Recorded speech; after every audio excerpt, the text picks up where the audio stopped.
जा रहा हूँ मैं आशर को लेने। असल एक सेकंड, क्या हो गया है? कहाँ जा रहे हैं आप? अगर आपकी बेटी को रात के इस अंधेरे में कोई घर से यूं बाहर कर दे तो कैसा लगेगा आपको? बाद में जो भी होगा देखा जाएगा। बाबा ईश्वर अकेली नहीं जा रही।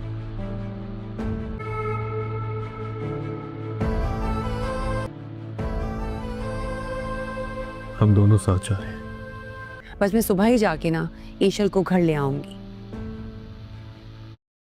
आशी के वाले साहब आशी से कह देते हैं कि तुम ईशल को उसके मैके छोड़कर आ जाओ, ताकि कुछ दिनों में हमारे घर के हालात ठीक हो जाए और फिर घर में कोई बदमज़गी भी ना हो। लेकिन आशीष पर राजी नहीं होता। ईशल उसको बहुत समझाती है, लेकिन वो उससे ये कहता है कि मैं तुम्हें अकेला नहीं छोड़ूंगा।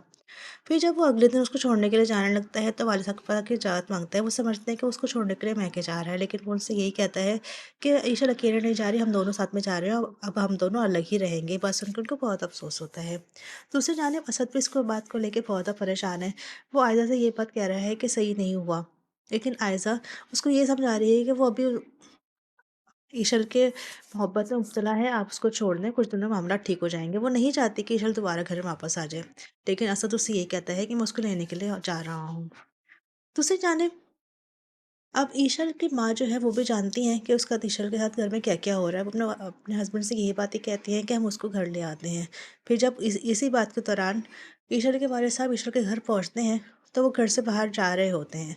तो ईशल के वालिद साहब अशर के वालिद से ये बात कहते हैं कि आपको कैसे महसूस होगा अगर आपकी बेटी भी इसी तरह रात के अंधेरे में आप उसको घर से बाहर निकाल दें। ये बात सुन के असद के वालिद साहब काफ़ी ज़्यादा परेशान हो जाते हैं।